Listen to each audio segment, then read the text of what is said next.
Ucrania está recuperando territorio, está siendo ayudado por los servicios secretos de Estados Unidos, de Inglaterra y de otros países que sin ello ya estarían, ya habrían desaparecido, claro, evidentemente. Muertos. Tienen armas de muchos países y están recuperando terreno. Esto pone a Putin en una situación muy complicada. Y es que Putin, que ha abandonado un poco el imperialismo nuevo, se retira y queda en ridículo y pierde mucho poder dentro de Rusia. No puede hacerlo. O tira para adelante. Ese es el problema que tenemos. ¿Qué crees que va a pasar? El problema es que hubo una oportunidad al principio de la guerra. El diálogo, ¿no? Y hubo un diálogo. ¿Qué pasó entonces? Que los rusos estaban avanzando, sobre todo en el sur, muy rápidamente y dijeron, bueno, pues ahora mismo, no, a mí me interesa dialogar, pero cuando haya avanzado lo suficiente porque luego en la negociación te va mejor. Y de repente se frena el avance, los americanos y los europeos empiezan a dar armas mucho mejores a Ucrania y Ucrania empieza a recuperar terreno. Y ahora los rusos dicen, oye, quiero negociar. Y los ucranianos dicen, ahora no, porque yo estoy ganando terreno. Entonces, va a ser muy difícil porque, como tú dices, Putin está contra la pared. Él tiene una obsesión de que a Rusia se la considera una gran potencia. Lo que está pasando es un poco ridículo, ¿no? Sí. O sea, ha quedado dañada la imagen de Rusia internacional. Piensa que Estados Unidos conquista Irak en la última guerra en un mes. Y aquí, 8 meses después, estás perdiendo terreno y eres el segundo ejército más poderoso del mundo. Y lo tienes al lado. Lo tienes al lado. Quiero decir, es todo como decir, o sea, qué desastre es este, ¿no? Él no calculó ni la reacción europea y americana, ni la propia reacción de Ucrania. Y entonces ahora se encuentra en una posición imposible. Porque, claro, no puede perder la guerra, porque si Putin pierde la guerra, pierde la cabeza. Es que lo van a derrocar en su casa. Tú no puedes ser el presidente de Rusia habiendo perdido una guerra como esta, ¿no? Ahora me retiro. No. Y por otra parte, tampoco puede ganarla sobre el terreno. Entonces es una situación diabólica y muy, muy peligrosa. De hecho, yo en todas mis coberturas siempre intenté no ser alarmista, porque, claro, yo decía, todo esto que critico del miedo, oye, no, vamos a intentar que la alarma no sea tan grande, ¿no? Oye, estás en Fukushima, sí, oye, hay una crisis, pero bueno, había, me acuerdo de titulares que era que se acaba el mundo. Sí, o sea, era una cosa... actividad ya, vamos, se va a acabar el mundo, ¿no? Entonces, intentar poner las cosas en su justa medida. Y en cambio esto sí que me preocupa mucho, porque, claro, una persona que está acorralada, que no puede avanzar, pero tampoco puede retroceder, cuya posición de poder como el gran líder ruso que quiere quedar en la historia, que recuperó la grandeza de Rusia, no tiene salida, está atrapado. No sé ni siquiera si los americanos le quieren dar una salida o están encantados quizá de tenerlo en esa situación y diezmando a su ejército, pero sin poner un solo soldado. ¿Sabes? Claro, cuando tú acorralas a alguien y no le dejas ninguna salida, y ese alguien tiene ese botón, pues está más tentado de utilizarlo, ¿no? Y de decir, pues ¿sabes qué? A la mierda. O sea, no voy a perder esta guerra. Entonces, a mí lo que me preocupa es que estamos en un momento en el que cada vez hay más posibilidades de que Putin, para ganar esa guerra, cometa una barbaridad. Porque, claro, si tú mañana lanzas 10 bombas tácticas nucleares o arrasas Kiev, has ganado la guerra, igual que los americanos ganaron la Segunda Guerra Mundial, que hicieron 2 bombazos.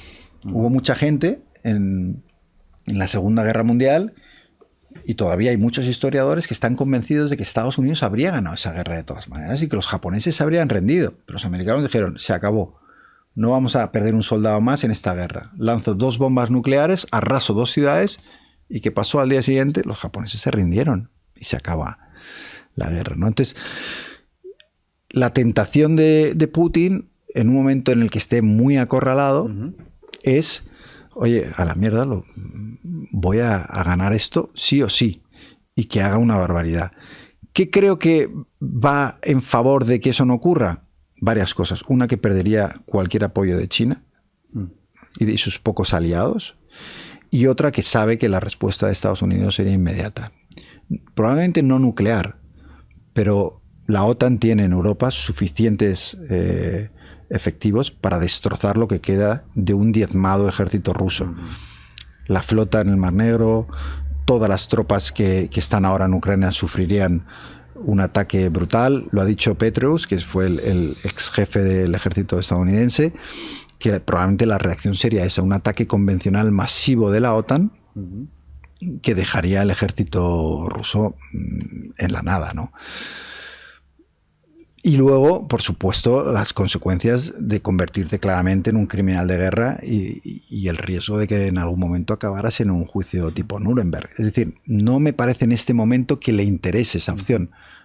Pero, acorralado y contra la pared, sin otra salida, y si las opciones son pierdo la guerra o hago, que supondría su derrocamiento casi seguro, o hacer una barbaridad,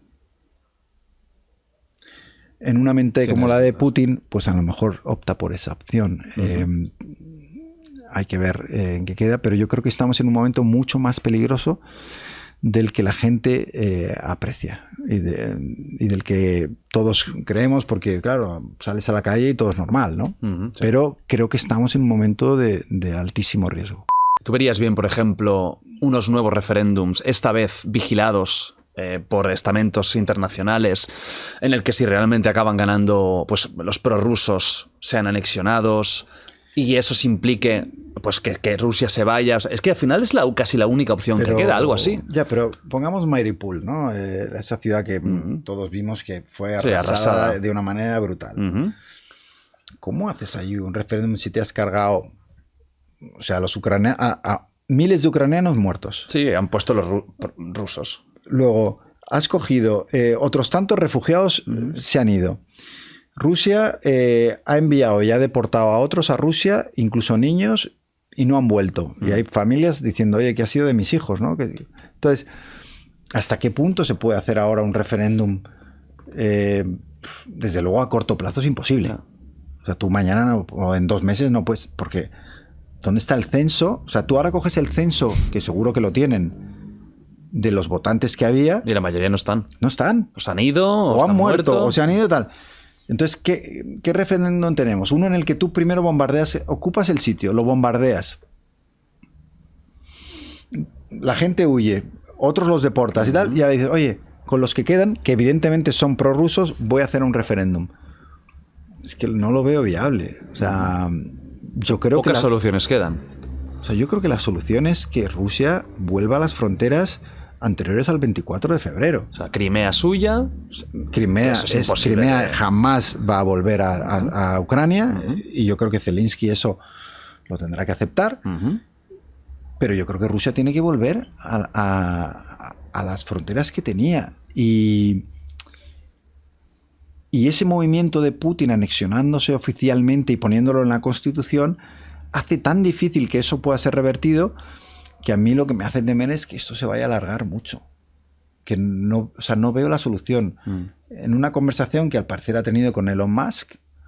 Pues la negó Elon Musk, ha dicho que es mentira. Que es mentira, que solo habló una vez con él hace 18 meses y que la fue segunda la ha negado. Sí, la segunda.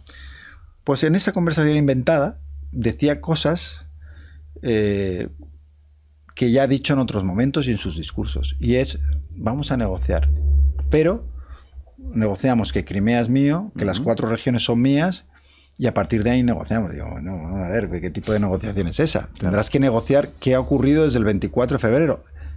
Sí que yo creo que Ucrania puede ceder en firmar, por ejemplo, que jamás va a entrar en la OTAN, e incluso un desarme de su ejército con una supervisión de una serie de países que garantizan la seguridad de Ucrania, pero sin que ello tenga esa potencia militar, que además ahora es mucho mayor, porque como han sido armados hasta los dientes. Pero yo es que no veo que después del movimiento de Putin de anexión pueda ir hacia atrás. O quizás está sumando estos elementos para luego que en la negociación tenga más cartas sobre la mesa para poder decir, mira, te devuelvo 2, no te devuelvo 4, te devuelvo 2. Puede ser, pero ¿hasta qué punto Zelensky y los ucranianos van a aceptar algo que no sea que les devuelvan todo lo que tenían, no ya antes de Crimea, sino por lo menos después de Crimea? Lo veo difícil. Es endiabladamente complicado de solucionar.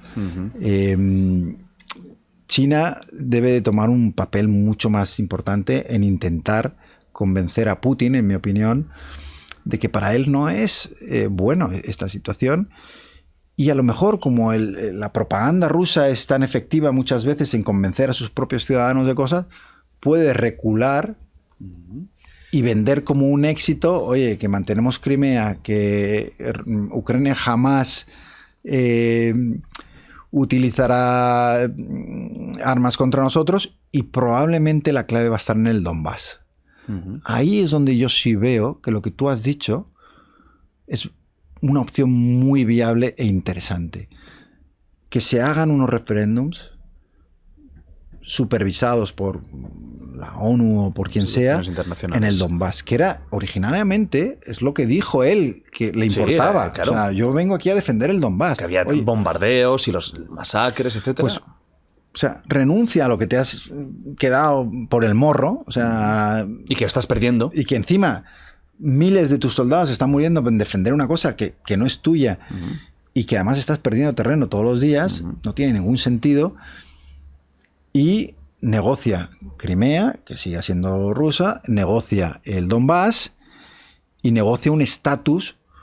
Si dices tú que Ucrania es una amenaza y qué tal, pues para que no pueda unirse a la OTAN y tenga un estado neutral, que Ucrania se convierta en un país neutral como lo es Suiza en Europa. Claro. Creo que por ahí puede haber una solución, pero los ucranianos creen que para llegar ahí primero le tienen que zurrar bien a los rusos, y lo van a hacer. Y lo están haciendo. Y creo que de aquí a que el invierno empiece a poner difícil. Es que eso va a ser una locura, ¿eh? Ya estamos ya llegando, ¿eh? Sí, el invierno suele parar un poco las guerras. Entonces, yo creo que los ucranianos lo que están haciendo ahora es avanzar todo lo que puedan antes de que no se pueda avanzar, porque ya te nieva, las carreteras son impracticables, etc. Y creo que cuando eso ocurra y las dos partes se den un descanso en invierno, ahí sí que van a empezar a hablar. Antes no. Pero ahí creo que va a volver un proceso de negociación en el que por lo menos van a testear un poco, oye, ¿dónde está cada uno? Claro. ¿No? Bueno, mira, esto es un poco más optimista porque sí, al principio estábamos yo estaba comprando yodo en la farmacia, bueno, o sea yo, para claro, a mí